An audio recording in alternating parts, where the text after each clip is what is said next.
आपके पापा यहीं पर है, कह रहे हैं कि जब हम नमाज के लिए उठते थे तब ये सोने जाती थी, तो सिर्फ 5 घंटे की नींद लेते थे आप। लड़कियां सीरियल ज़्यादा पसंद करती हैं, तो आपका फेवरेट सीरियल?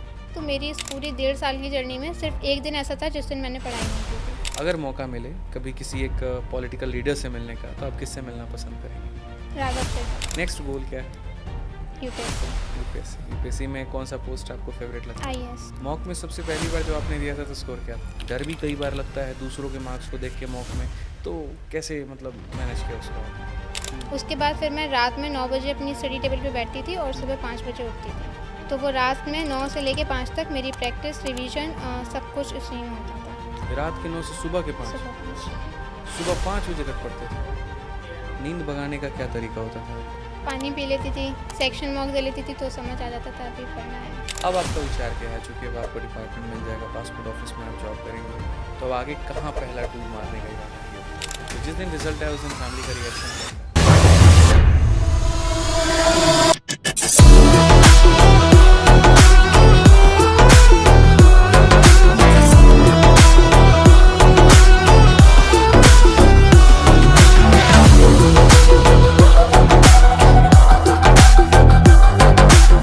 जय हिंद दोस्तों, स्वागत है आप सभी के आपके अपने परिवार में। और आज मेरे भाई सफलता की सीरीज़ में, इस पॉडकास्ट की सीरीज़ में मेरे भाई एक ऐसे शख्सियत हैं जो यूपी के इटावा से आती हैं और जिन्होंने अपनी कड़ी मेहनत से सीजल 2024 में असिस्टेंट इन एमईए का पद जो है वो प्राप्त किया है। हम बात कर रहे हैं महक खान की, जो यहाँ पर मौजूद हैं। तो स्वागत है महक आपका। Thank you sir. कैसे हैं आप? बहुत अच्छे। कैसा लग रहा है यहाँ पे? बहुत अच्छा। महक जो है वो लड़कियों के लिए काफ़ी ज़्यादा प्रेरणादायक साबित होने वाली हैं, क्योंकि इनके लाइफ में भी बाकी बहुत स्ट्रगल रहा। पूरा परिवार भी मैनेज करना, साथ में पढ़ाई भी करना, और सबसे खास जो महक की स्टोरी बनाती है वो ये है कि पहली अटेम्प्ट में ही इन्होंने इतनी शानदार पोस्ट प्राप्त की है। तो मैं चाहूँगा अपने दर्शकों से कि आप पूरी बात को सुनें और इस इंटरव्यू को लास्ट तक देखें, ताकि आप भी अपने जीवन में कुछ बदलाव लेकर के आ पाएँ और अपने तैयारी को और भी मजबूत कर पाएँ। ठीक है, तो महक बताइए अपने थोड़े से एजुकेशन बैकग्राउंड के बारे में कि कैसा आपका 10वीं 12वीं और ग्रेजुएशन रहा, कहाँ से आपने किया? सर मैंने इटावा से ही 10th, 12th एंड ग्रेजुएशन तीनों ही की है। मैं 10th में मेरे अच्छे परसेंटेज थे, 95% के साथ मैंने 10th की है, 96.5% के साथ 12th की है, एंड सेम ग्रेजुएशन में भी काफ़ी अच्छा परसेंटेज था, A+ ग्रेड थी मेरी। अच्छा। मैंने BA किया है, हम्म। ग्रेजुएशन से वहीं से किया है, इटावा से सब कुछ। महक, आपके परिवार में कौन कौन रहता है? सर मैं, फादर, मदर, एक छोटी सिस्टर है और छोटा भाई है। पापा क्या करते हैं? पापा का बिजनेस है, अपनी शॉप है। अच्छा, किस चीज़ का शॉप है? सर जो इंजन होते हैं, इंजन पार्ट्स होते हैं ट्रक्स वगैरह में, उसका। तो शॉप पे आप भी जाते हैं? नहीं। आप नहीं जाते हैं? नहीं, भाई लोग मैनेज कर लेते हैं? पापा ही मैनेज करते हैं पूरी। पापा ही मैनेज करते जी, हैं? भाई छोटा है, वो उसकी स्कूलिंग चल रही है। तो ये एसएससी के बारे में आपने कब जाना? सर एसएससी के बारे में मुझे कुछ भी नहीं पता था। मैंने अपनी preparation as a UPSC aspirant शुरू की थी, लेकिन क्योंकि वो घर से मैनेज नहीं हो पाया, इस वजह से फिर वन ऑफ माय फ्रेंड, उसने मुझे बताया कि एसएससी के बारे में। वो यहाँ दिल्ली में एसएससी की प्रिपरेशन करी थी 2 साल से।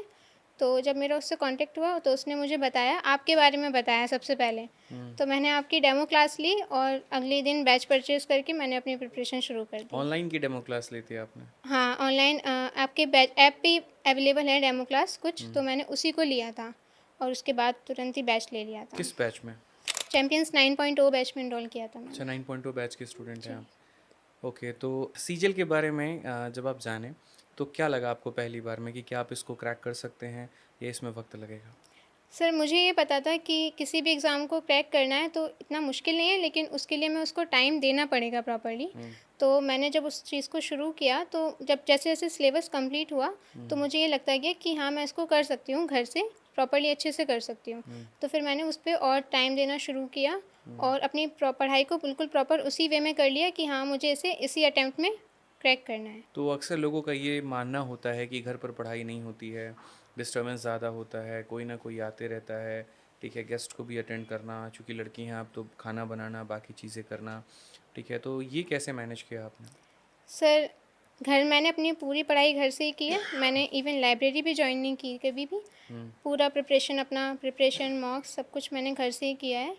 और रही बात, मेरी मम्मी काफ़ी सपोर्टिव थी, इवन मेरी फैमिली काफ़ी सपोर्टिव है। उन्होंने कभी इस तरह का कोई प्रेशर नहीं डाला मेरे पे कि घर का कोई काम करना है या कुछ भी।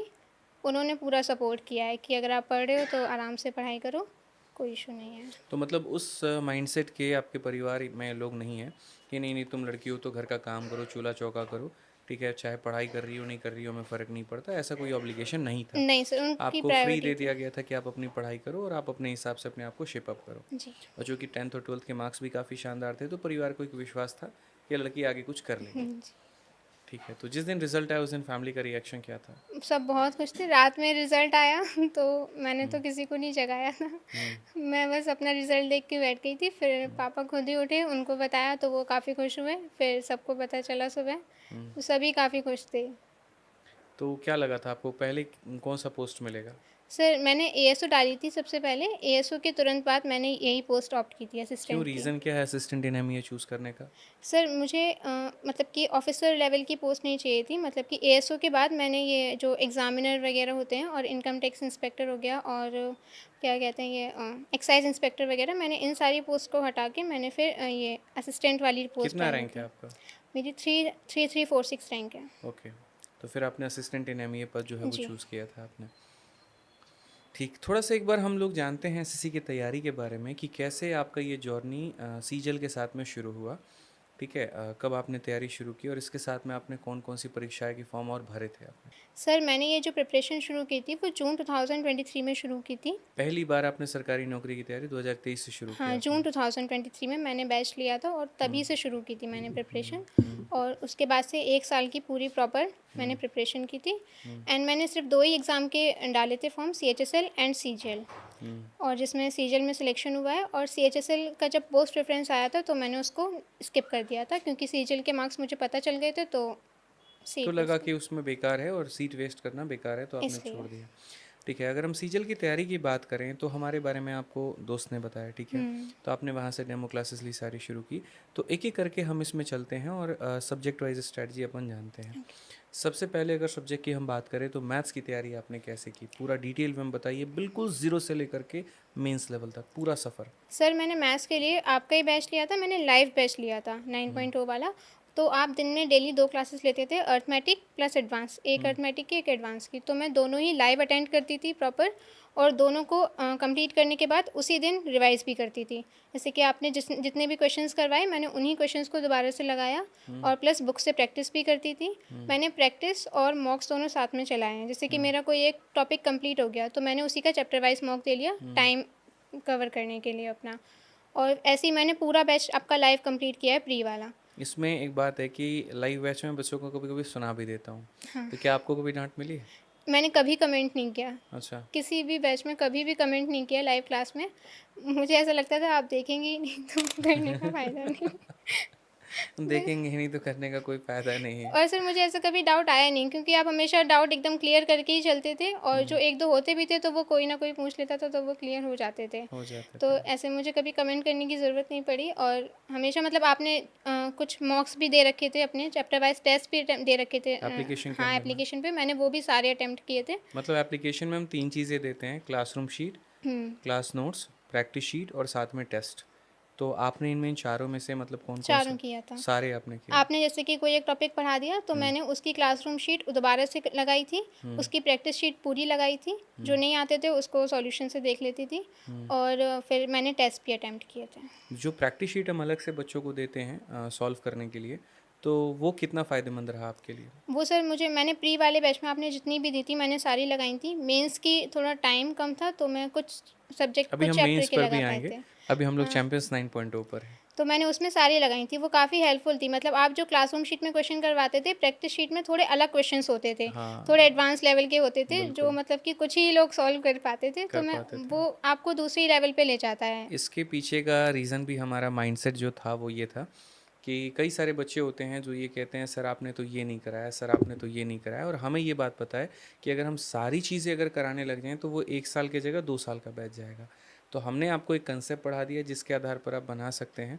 तो जो हमारे ज़्यादा फ्रीक्वेंट हैं, जो हमारे बार बार पूछे जा रहे हैं, वो तो हमने क्लास में करा दिए, और जो थोड़े से आड़े टेढ़े सवाल हो गए तो वो सारा का सारा हम लोग प्रैक्टिस शीट में दे देते थे विथ सॉल्यूशन, कि अगर एक समझदार बच्चा है तो वो वहाँ से पढ़ करके उसको पूरा पूरा फ़ायदा उठा सकता है, तो उससे आपको काफ़ी मदद मिली। जी। थोड़ा मुश्किल लगता होगा प्रैक्टिस शीट बनाना। हाँ, लेकिन जब वो बन जाती थी तो एक चैप्टर का कंप्लीट होने के बाद कॉन्फिडेंस नेक्स्ट लेवल का आता था कि हाँ, अब इस चैप्टर का कोई भी क्वेश्चन आएगा तो हम बना लेंगे। क्या बात है।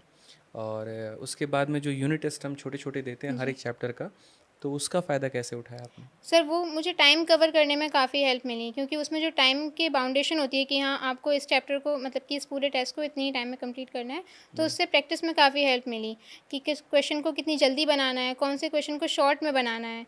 क्योंकि आप हर क्वेश्चन के 2 मेथड बताते थे, एक तो पूरा बेसिक और एक छोटा शॉर्ट वाला। हाँ। तो अब उसमें जब हमने टेस्ट दिए तो हमें समझ में आया कि हमें कौन से टाइम पे कौन सा अपना जो मेथड है उसको लगाना है ताकि हमारा क्वेश्चन जल्दी बन जाए। तो वो उस चीज़ में काफ़ी हेल्प किया पहला उसने। वाला जो मेथड होता था वो क्वेश्चन से फ्रेंडली कराने के लिए होता था जी। कि तुम समझ लो कि कहना क्या चाहता है, और दूसरा समझ लो कि उड़ाना कैसे है। तो वो पूरा फ़ायदा आपको मिला वहाँ पे। फिर आगे जब चैंपियंस 9.2 ख़त्म हो गया, फिर उसके बाद में आपने मैथ्स को कैसे कंटिन्यू रखा मेंस तक में? आगे की पढ़ाई कैसे की? सर अप्रैल में लगभग बैच ख़त्म हो गया था और सितंबर में हमारा प्री था। तो फिर उसके बाद मैंने अपना मोस्टली सिर्फ जो क्लासरूम शीट थी, मैंने हर टॉपिक की उसको दोबारा से रिवाइज़ करना शुरू किया। मैंने हर क्लासरूम शीट को लगभग 4 से 5 बार रिवाइज़ किया है पूरा, खुद से लगाया और 2-3 बार प्रैक्टिस शीट्स लगाई हैं सारी। तो वो जो टाइम बचा था मेरा बैच ख़त्म होने से लेके प्री के बीच में, तो उसमें मेरे सारे टॉपिक्स अच्छे से रिवाइज़ हो गए थे और प्लस आपकी बुक से मैंने प्रैक्टिस की थी। कौन सी बुक थी आपके पास? सीजल वॉरियर मैंने ले ली थी, तो मैंने अच्छा, सीजल वॉरियर को पूरे अच्छे से लगाया था और आपकी शीट्स से लगाई थी। ठीक है। फिर बाद में रिवीजन के लिए आपने कैसे? रिवीजन के लिए मैंने फार्मूला बुक ली थी, एग्ज़ाम से पहले ही ली थी कुछ टाइम पहले ही, तो मैंने उससे सारे टॉपिक्स को एक बार अच्छे से रिवाइज़ कर लिया था, क्या प्री से तरीका पहले। है फ़ॉर्मूला बुक पढ़ने का? महक कैसे पढ़ती है फ़ॉर्मूला बुक?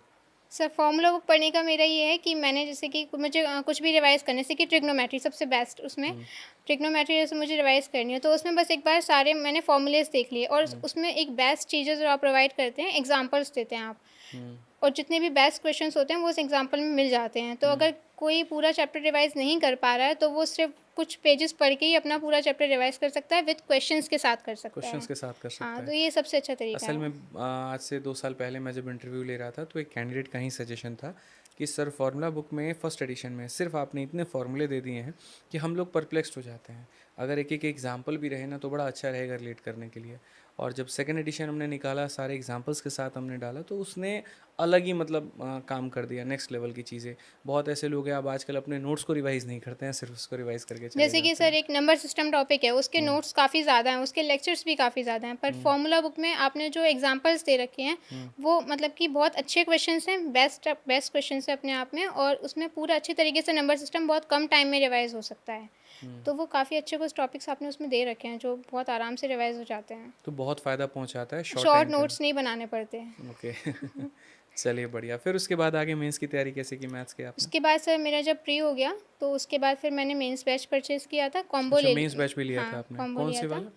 मेंस जो कॉम्बो बैच हुआ था ना अभी आपका 24 वाला आपने जो करवाया अच्छा, था। इस साल के हाँ, 24 वाला आपने हाँ, लिया इसी था। साल वाला लिया था ठीक है। और उसको आप जैसे करवाते गए मैं पूरा साथ में ही कंप्लीट करती गई। आपने लास्ट में करवा दिया था कंप्लीट, दिसंबर में कंप्लीट हो गया था हमारा बैच, तो मेरा भी साथ में कंप्लीट उसकी हो गया फेयरवेल था। क्लास आपने अटेंड की थी? हाँ, वो भी की थी थोड़ा अटेंड। रोना-वोना आया होगा। What is the difference between champions batch and mains batch? How can you rate बहुत द टू? डिफरेंसेस है। अगर कोई भी बेसिक से कर रहा है तो वो मेंस में कुछ भी मेंस वाले बैच में उसको कुछ भी समझ नहीं आएगा क्योंकि आप उसमें बिल्कुल नेक्स्ट लेवल का करवाते हैं। और इनफैक्ट जब मैंने भी आपने अलजेब्रा से शुरू किया था वो बैच, तो जब मैंने पहली क्लास ली तो ऐसा लगा कि अलजेब्रा हमने पढ़ा ही नहीं है चैंपियंस बैच में। उसमें बिल्कुल आपने नेक्स्ट लेवल के क्वेश्चंस करवा दिए। हाँ, और अगर किसी ने मेंस बैच अच्छे से कर लिया तो फिर वो किसी भी टाइप के क्वेश्चंस कर सकता है। हाँ, हाँ। उसमें आपने जो ट्रिक्स बताई हैं, जो शॉर्टकट्स बताए हैं, वो काफ़ी हेल्पफुल रहे हैं हमारे लिए मेंस को टैकल करने के लिए। देखिए, चूँकि आप एक स्टूडेंट हैं और आपने दोनों बैच से पढ़ा हुआ है, तो हमारे बच्चों का शुरू में ये क्या नाम रहता है कि आप शुरू में ही मेंस वाले सारे क्वेश्चन चैंपियंस में क्यों नहीं डाल देते? तो इसका जवाब मैं आपसे चाहूँगा कि ऐसा मैं क्यों नहीं करता हूँ, वो आप बताओ? सर क्योंकि फिर बहुत डीमोटिवेट हो जाएँगे लोग मतलब बिल्कुल भी नहीं पढ़ पाएँगे क्योंकि चैंपियंस में आप बिल्कुल बेसिक से करवाते हैं हाँ। और मेंस में आप उस लेवल का करवाते हैं कि कोई भी क्वेश्चन हमारे सामने आ जाएगा तो हम वो छोड़ेंगे नहीं। भले ही चाहे थोड़ा टाइम ले लें बनाने में लेकिन हम उसको बना के आएँगे। क्योंकि चैंपियंस में आपने जो क्वेश्चंस करवाए थे वो मेंस से बिल्कुल डिफरेंट हैं। कुछ क्वेश्चंस मिलते हैं लेकिन मेंस में आपने बहुत नेक्स्ट लेवल के क्वेश्चंस करवाए हैं, जो सिर्फ वही समझ सकता है जिसका बेसिक बिल्कुल क्लियर होगा। बिना बेसिक क्लियर किए कोई मेंस बैच को समझ नहीं पाएगा, नहीं समझ नहीं पाएगा। समझ सकता। ये बहुत बड़ी बात इन्होंने कही। और मेरी आइडियोलॉजी भी यही रहती है, हालांकि कमेंट कई तरह के आते हैं कि आपको 2-2 बैच बना करके बेचना होता है, तो आप ये लेकर के आ जाते हो। बट मैं जो बात कहता हूँ ये कि देखिए, जब आपने चीज़ों की शुरुआत की है तो मुझे वहाँ पर बेहतर तरीके से पता है कि जिस अलजेब्रा को मैं पढ़ा रहा हूँ आपको कम से कम उसको याद करने के लिए 4 से 5 बार पढ़ना होगा। इनफैक्ट अगर आपने क्लासरूम शीट भी 3-4 बार नहीं लगाई होती, मेंस बैच आपके भी पल्ले नहीं नहीं पड़ता। पता। और उस चीज़ को अगर मैं बहुत पहले कर दूँ तो बच्चा तो पहले डिमोटिवेट हो जाएगा। इस वजह से हम यहाँ पर शुरू में ऐसे रखते हैं कि भैया अपना वीओडी है और ये है। ऐसा नहीं है कि उसके अलावा भी आपको उसकी ज़रूरत पड़ती है, बिल्कुल भी नहीं। अगर आप उसी चीज़ को कई बार पढ़े तो आपका आराम से हो सकता है। कई ऐसे बच्चे हैं जिन्होंने सिर्फ वीओडी बैच से सिलेक्शन लिया है, कई ऐसे हैं जिन्होंने चैंपियन से लिया, लेकिन बहुत ऐसे बच्चे होते हैं कि नहीं ये तो हमारा ख़त्म हो गया, हमें अब इसके ऊपर का स्टफ़ चाहिए, वो कहाँ से मिलेगा? वो मिलता है मेंस बैच में। एक जो सवाल अक्सर रहता है कि आदित्य रंजन सर बड़े आसान क्वेश्चन कराते हैं, थोड़ा वो बताइए मेंस लेवल के बैच के बारे में मतलब? सर वो तो जिसने पढ़ा है उसको अच्छे से पता है। हाँ। आधे क्वेश्चन समझ आते हैं और आधे तो हमसे बनते भी नहीं हैं जब तक आप सॉल्यूशन नहीं बताते। हुँ, स्पेशली मेंस बैच में, हुँ। क्योंकि उसमें सर क्वेश्चंस बहुत एडवांस लेवल के होते हैं और हर कोई नहीं बना सकता उन क्वेश्चंस को, नहीं और बना सकता। आसान जो कह रहे हैं उन वो तो पता नहीं कहाँ से ही पढ़ के आए हैं। मेंस लेवल में थोड़ा कभी आओ तो पता चले यहाँ पर महफ़िल बहुत क्या अच्छे है, क्वेश्चंस होते हैं। नेक्स्ट लेवल के। तो अभी मेंस में इस बार हमने काफ़ी मेहनत भी की थी और लगभग हमने कोशिश किया था कि जितने भी मॉक टेस्ट हैं, जो आप लोग देते हैं अलग-अलग कंपनीज़ के, उनके अच्छे-अच्छे क्वेश्चंस हमारे पास में हो और उनके आसान सॉल्यूशन हो। ठीक है? ना सिर्फ क्वेश्चंस के दम पर मेंस बैच है बल्कि सॉल्यूशंस भी वैसे रखे गए हैं। अलजेब्रा का इनफैक्ट पहला क्वेश्चन ही मैं ये दावे के साथ में कहता था कि तुम बनाओ गलत ही निकलेगा आंसर। आधे लोगों का इनफैक्ट मेरा भी गलत था। आपका भी गलत हाँ, था। उसमें वो साइन वाला इशू था जो आपने हाँ। इनइक्वालिटी लगाई थी ना, वो इनइक्वालिटी वाला वो उससे गलत हुआ था। इनइक्वालिटी को पढ़ा नहीं और ऐसे करके हाँ। आंसर बना के चले गए। ठीक है, बहुत अच्छा। तो इस तरीके से आपने पूरी मैथ्स की तैयारी की। कितने आए मैथ्स में आपके? सर मैथ्स में मेरे 87। 87। एक क्वेश्चन आपने छोड़ दिया। एक, हाँ। कौन सा सवाल था? सर वो शायद पाइप एंड सिस्टम का कोई क्वेश्चन था, तो वो बाद में आके रिग्रेट हुआ था? बहुत। वो नेगेटिव वाला था ना वर्क? हाँ, हाँ, हाँ। याद आ गया। तो मैथ्स के लिए आपका रिकमेंडेशन बच्चों के लिए क्या रहेगा? सर मेरा तो ये रहेगा कि आप कुछ भी मतलब कि प्रॉपर एक बैच ले लो, अगर आपको लेना है तो आप प्रॉपर एक बैच से पढ़ाई करो, लेकिन एक ही टीचर पे रिलाई करो। मतलब मैंने जब शुरू की थी तो मैंने शुरू से लेके from the first day till my mains मैंने सिर्फ आपको फॉलो किया था और मैंने किसी भी टीचर को नहीं फॉलो किया था। तो आप सिर्फ एक ही टीचर पे को फॉलो करो और प्रॉपर उसको प्रैक्टिस करो, रिवाइज करो, रिवीजन मस्ट है, और मैथ में प्रैक्टिस बहुत मस्ट है। आप जितने हो सकें सेक्शनल मॉक चैप्टर टेस्ट दो जिससे आपका टाइमिंग कवर हो जाए, क्योंकि मैथ्स में टाइमिंग का बहुत इशू रहता है, क्योंकि हमारा जितनी जल्दी मैथ्स कंप्लीट होता है तो प्री में प्रेशर उतना ही कम होता है, इस वजह से। फिर इंग्लिश की तैयारी आपने कैसे की फिर? सर इंग्लिश के लिए मैंने प्रशांत सर का वीओडी बैच लिया था।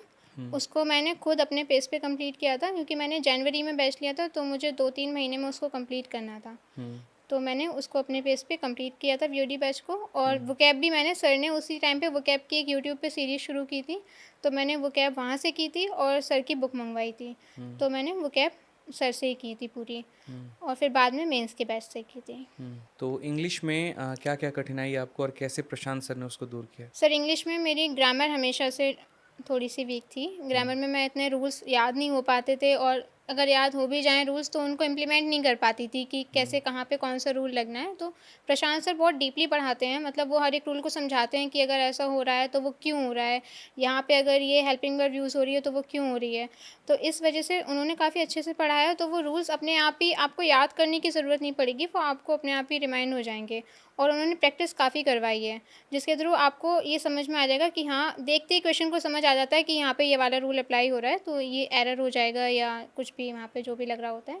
तो वो प्रशांत सर ने काफ़ी अच्छे से प्रैक्टिस और प्लस पूरा अच्छे से करवाया था उन्होंने। प्रशांत सर के बैच लेने के बाद में आपको इंग्लिश में एक ज़बरदस्त सुधार देखने को मिला। जी, मेरे मॉक में इंग्लिश में स्कोर नहीं बढ़ रहे थे, इस वजह से मैंने बैच लिया था। ओके। पहले मुझे लगा था कि मैं कर लूँगी, लेकिन इंग्लिश में मेरा मॉक स्कोर इंक्रीज़ नहीं हो रहा था, इस वजह से फिर मैंने डिसाइड किया था कि मैं तो बैच। इंग्लिश में मेंस में आपके कितने मार्क्स थे? सर मेरे 127। 127 थे, बहुत अच्छे।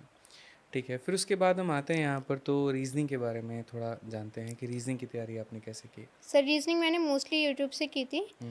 मतलब जो भी टॉपिक मुझे समझ नहीं आते थे मैं एक बार उसको कवर करके, और रीज़निंग में प्रैक्टिस मस्ट है, जैसे कि कुछ टॉपिक्स होते हैं हमारे, एनालॉजी हो गया, क्लासिफिकेशन हो गया, जिसमें हम जितने क्वेश्चंस लगाएंगे, जितने ज़्यादा लॉजिक की प्रैक्टिस करेंगे वो उतना हमारे मतलब कि दिमाग में बैठेंगे और हमें एग्ज़ाम टाइम पे याद आएंगे। ऐसा भी होता है कई बार कि हमें ये लॉजिक आता है, मेरे साथ भी हुआ था प्री में, और पर एग्ज़ाम टाइम पे याद नहीं आता कि ऐसा लॉजिक भी इसमें लग रहा था। तो इसलिए रीज़निंग में प्रैक्टिस मस्ट है, प्रैक्टिस और सेक्शन मॉक से रीज़निंग आराम से हो जाती है। ठीक है। रीजनिंग के लिए आप और बच्चों को क्या एडवाइस देना चाहेंगे कि आज का जो रीजनिंग आ रहा है, जैसे स्टेटमेंट कंक्लूजन है, फिर असर्शन है और ये सारी चीज़ें हैं, तो इनके ऊपर में बच्चा कैसे कमांड करे और कैसे सिली मिस्टेक्स को अवॉइड करे? सर अगर स्टेटमेंट वाले क्वेश्चंस की बात करें तो उसमें हमें सिर्फ ये है कि जो सेंटेंस में लिखा है उसी पे फोकस करना है, उसको पर्सनली नहीं ले लेना है।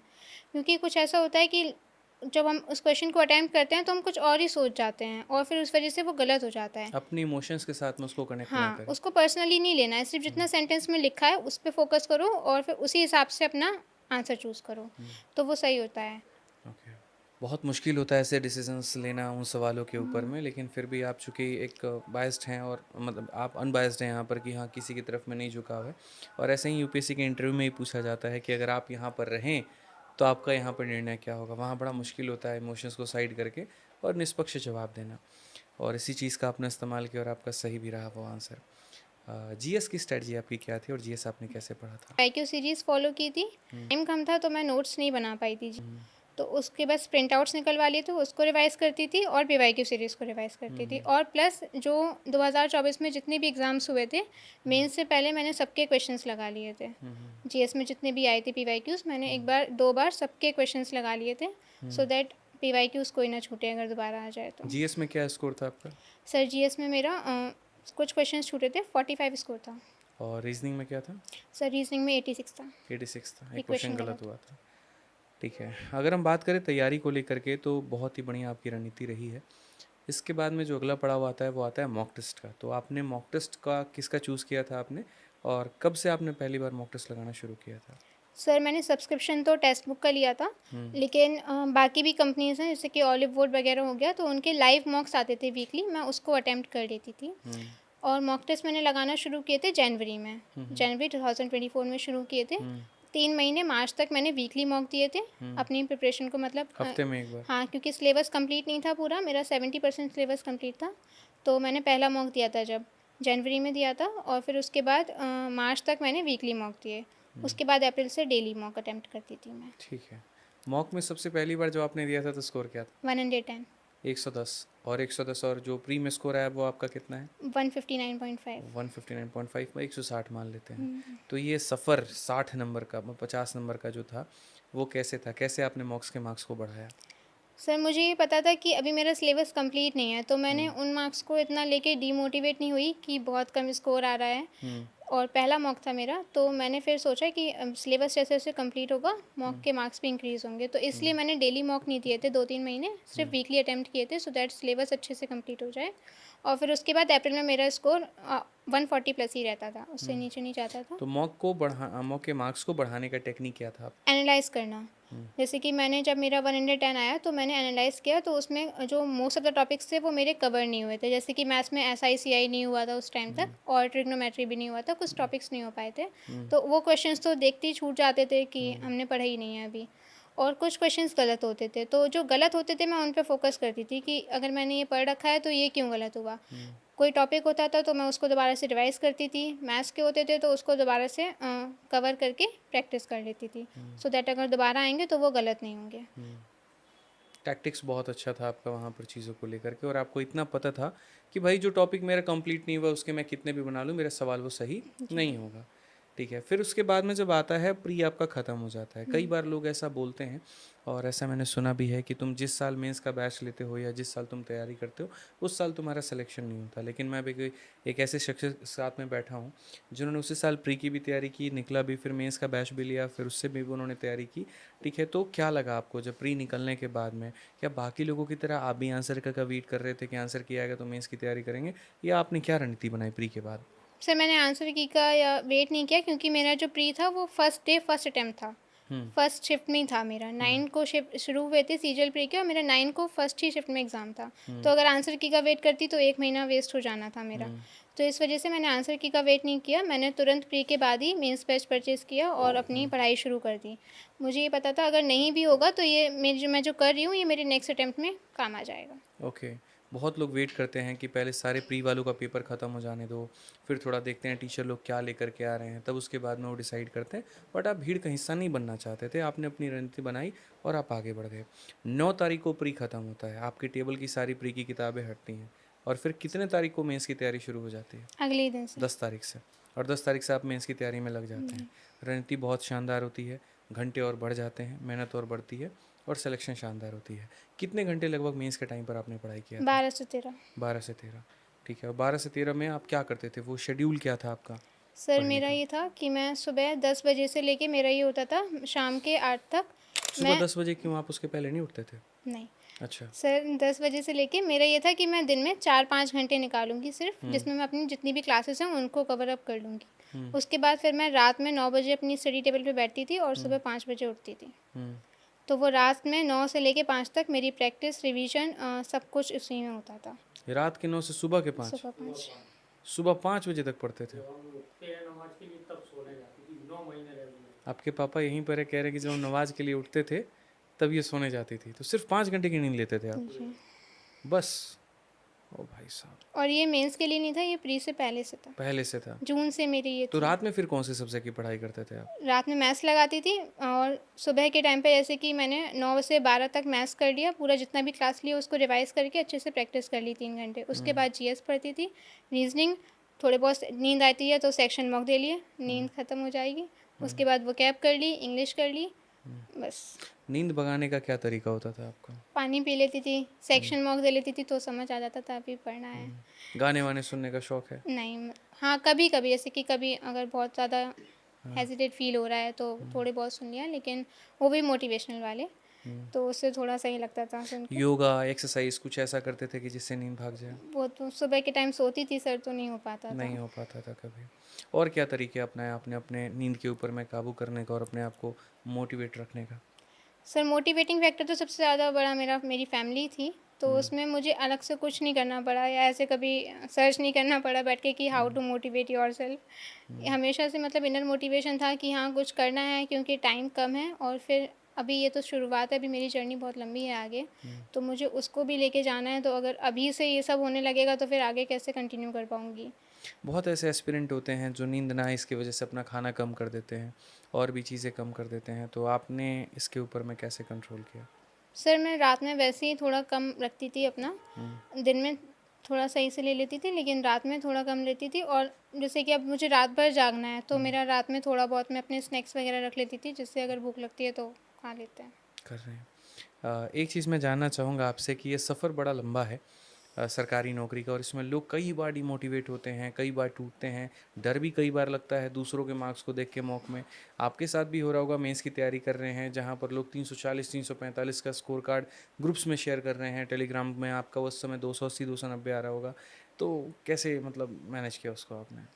सर मतलब मेरा जो मोटिवेट कैसे रखा अपने आप? सब मोटिवेट तो ऐसे रखा कि मैंने अपनी प्रिपरेशन की थी, मुझे पता था कि ये मेरा फर्स्ट अटैम्प्ट है, तो मुझे उस हिसाब से अपने को लेके चलना है, किसी से कंपेयर नहीं करना। मैंने अपने को कभी किसी से कंपेयर नहीं किया, बस अपने ही मॉक्स से कंपेयर किया कि अगर मेरा इस वाले मॉक में 300 आया तो मुझे अगले वाले में इससे ज़्यादा चाहिए, और अगर उससे कम आता था तो वो मेरी गलती है, तो मुझे उसको एनालाइज करना है और फिर अपने आप को इम्प्रूव करना है। इन तरीकों को अपना करके आपने अपने हाँ ऊपर और बेहतर काम किया जी। आपने। ठीक है, बहुत शानदार महक आपकी सारी रणनीति रही है। कुछ मैं चाहूँगा कि आप हमारे बच्चों को बताएं, ठीक है, कुछ आप स्टडी टिप्स दें उनको कि वो किस तरीके से तैयारी करें यहाँ पे कि उनका सिलेक्शन हो पाए। सर सबसे इम्पोर्टेंट है कंसिस्टेंट रहना, हम्म। क्योंकि अगर आपको पहले अटेम्प्ट में ही सिलेक्शन चाहिए तो आपको कंसिस्टेंट रहना पड़ेगा, आप अपना टाइम वेस्ट नहीं कर सकते। जैसे कि अगर मैं अपना बताऊं तो मेरी इस पूरी 1.5 साल की जर्नी में सिर्फ एक दिन ऐसा था जिस दिन मैंने पढ़ाई नहीं की थी, उसके अलावा ऐसा कोई भी दिन नहीं था जिस दिन मेरा वो पढ़ाई दिन मिस क्यों हुई हो। क्यों पढ़ाई नहीं की थी? सर वो थोड़ा फैमिली फंक्शन था तो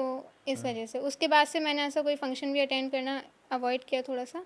उसके बाद से मेरा पूरी 1.5 साल की जर्नी में ऐसा कोई भी दिन नहीं था जिस दिन मैंने पढ़ाई ना कर पाई हो। सफलता अगर जल्दी चाहिए तो मेहनत बड़ी बड़ी करनी कंसिस्टेंट रहना पड़ेगी, पड़ेगा। कंसिस्टेंट रहना पड़ेगा और सारी चीज़ों को थोड़ा छोड़ना पड़ेगा। जी।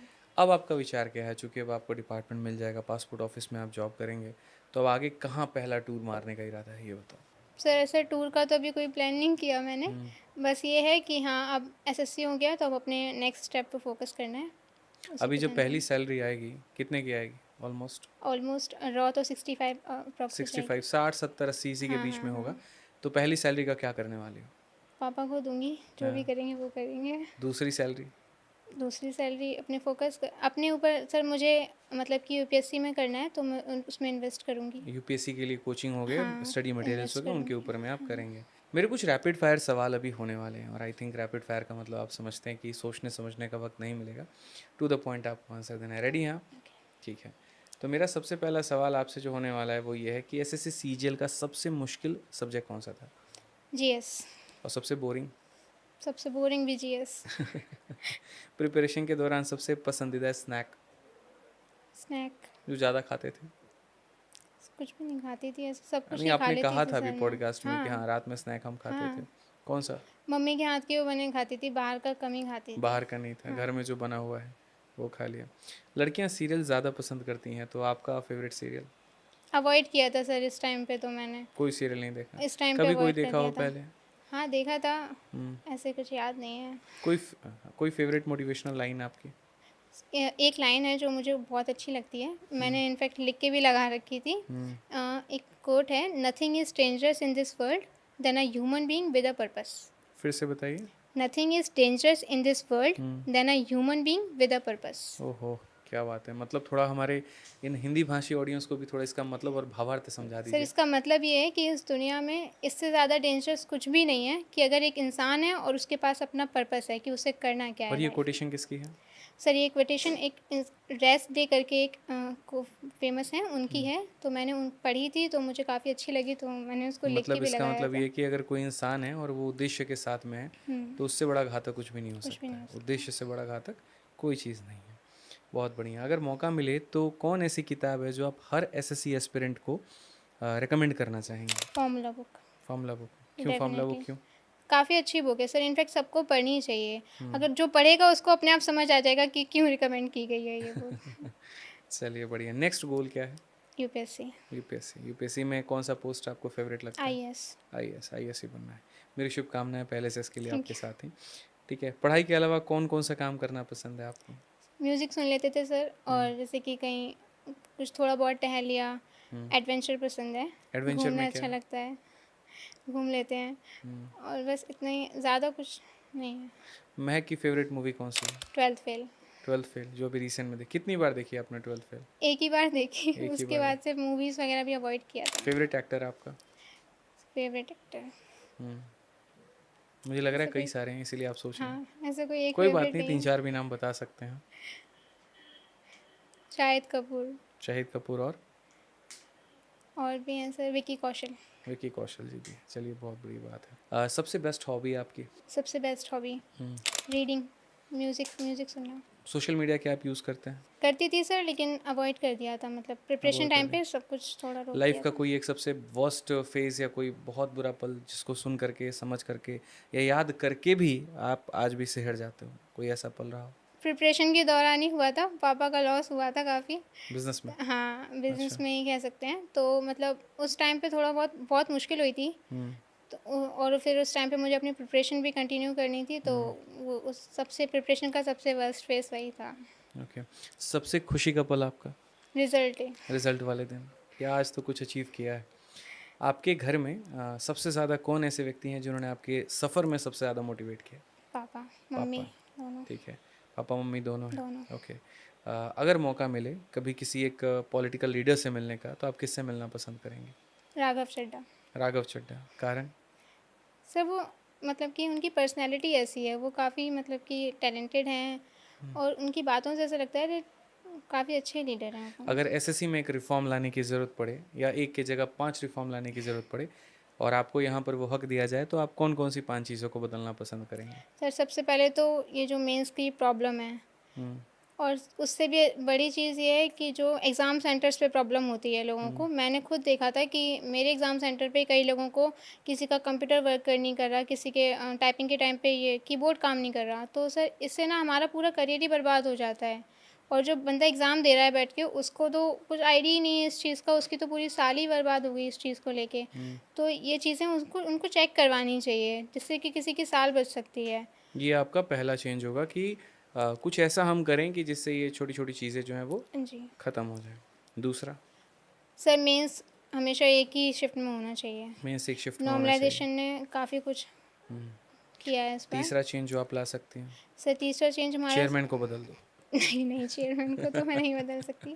ठीक है, फिर? सर मेंस हो गया और जैसे क्वेश्चन जो लेवल है ना उसको अच्छे से मतलब कि बनाना चाहिए, हाँ। क्वेश्चंस के लेवल को अच्छा रखना चाहिए। जैसे कि सीएचएसएल मेंस हुआ था वो काफ़ी सिंपल दे दिया था उन्होंने, जिसकी वजह से कट ऑफ बहुत हाई चली गई दुःख भी थी। इस बात का होता है यार, मेंस लेवल में उस लेवल का पढ़ के जाते हैं। प्री से भी बेकार मेंस था वो, हुँ, क्योंकि सीएचएसएल बहुत सिंपल दे दिया था उन्होंने मेंस में, हुँ, लग ही नहीं रहा था कि हम मेंस लिख रहे हैं बैठ के। हुँ, तो क्वेश्चंस के लेवल अच्छे से सेट करने चाहिए। और चौथी चीज़ सर ये है कि हमें जो मेंस के क्वेश्चंस हैं ना उसको बहुत, और सिर्फ मेंस के नहीं प्री के भी हमें हुँ, क्वेश्चंस को सेट अच्छे से करना चाहिए जिसमें कोई गलती ना हो। जैसे कि हुँ, हमारे मेंस में भी मेरी ही शिफ्ट में 10 क्वेश्चन गलत हुँ, हुए और जिसका फ़ायदा सबको मिला, हुँ। जो कि गलत हुआ। मैंने कुछ क्वेश्चन थे जिनके आंसर सही मार्क किए थे, लेकिन उसका फ़ायदा सबको मिल गया तो जिन्होंने दुःख होता मार्क है, भी नहीं किए थे। दुःख होता है। हाँ, तो सर इस चीज़ को मैं शिफ्ट करना चाहिए कि मतलब कि हम क्वेश्चंस अगर बना रहे हैं तो उसको एक बार रीचेक कर लें, हुँ। ताकि क्वेश्चंस गलत ना जाएँ। और अंतिम जो चेंज आप चाहेंगे जो एसएससी में हो वो क्या है? 5वाँ?